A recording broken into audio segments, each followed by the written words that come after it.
গত ২৮ ফেব্রুয়ারি থেকে যুক্তরাষ্ট্র ও ইসরায়েলের যৌথ হামলায় ইরানের সর্বোচ্চ নেতা আয়াতুল্লাহ আলী খামেনি সহ বেশ কয়েকজন শীর্ষ সামরিক ও রাজনৈতিক নেতা নিহত হয়েছে।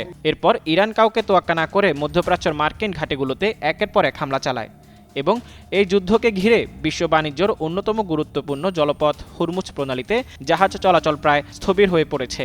যুদ্ধের আগে প্রতিদিন শতাধিক জাহাজ এ পথে চলাচল করলেও এখন তা নেমে এসেছে হাতে গোনা কয়েকটিতে। ফলে শুধু জ্বালানি নয়, বৈশ্বিক সরবরাহ ব্যবস্থার উপর পড়েছে ব্যাপক চাপ।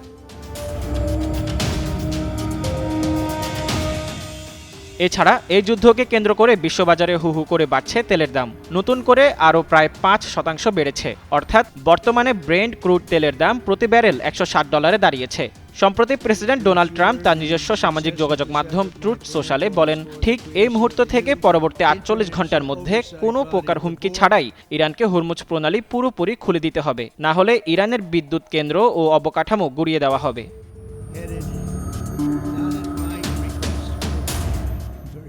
জবাবে পাল্টা হুঁশিয়ারি দিয়ে ইরান জানিয়েছে, হামলা হলে পুরো অঞ্চলে জ্বালানি করিডোর এবং পারস্য উপসাগর জ্বলবে, যা পুরো বিশ্ব ব্যবস্থাকে নাড়িয়ে দেবে। ইরানের পাল্টা হুঁশিয়ারি শুনে ট্রাম্প প্রথমবারের মতো দমে যান এবং 10 দিনের সময়সীমা বাড়িয়ে পিছু হটতে দেখা গেল।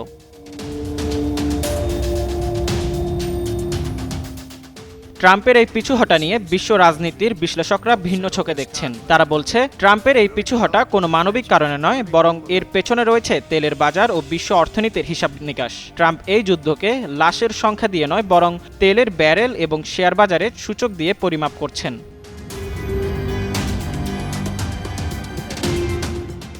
ট্রাম্প যখন দেখলেন মধ্যপ্রাচ্যের অর্থনীতি ধসে পড়ছে বা মিত্র দেশগুলো ক্ষেপণাস্ত্র হামলার শিকার হচ্ছে, তখন তিনি বুকক্ষেপ করেননি। কিন্তু যখনই হুরমুজ প্রণালী বন্ধ হওয়ার আশঙ্কায় তেলের বাজারে ধস নামার উপক্রম হলো, তখনই তিনি আলোচনার কথা বলে সময় চাইলেন। তার কাছে এটি সমাজের জীবনের চেয়ে একটি ব্যারেল অপরিশোধিত তেলের দাম বেশি মনে হচ্ছে। তবে এই বিরতি মানেই শান্তি নয়। বিশ্লেষকদের মতে এটি আসলে একটি কৌশলগত চাল, বাজারকে শান্ত রাখা এবং মধ্যপ্রাচ্যে মার্কিন সামরিক শক্তি আরও সুসংহত করার জন্য এই সময়টুকুকে ব্যবহার করা হচ্ছে।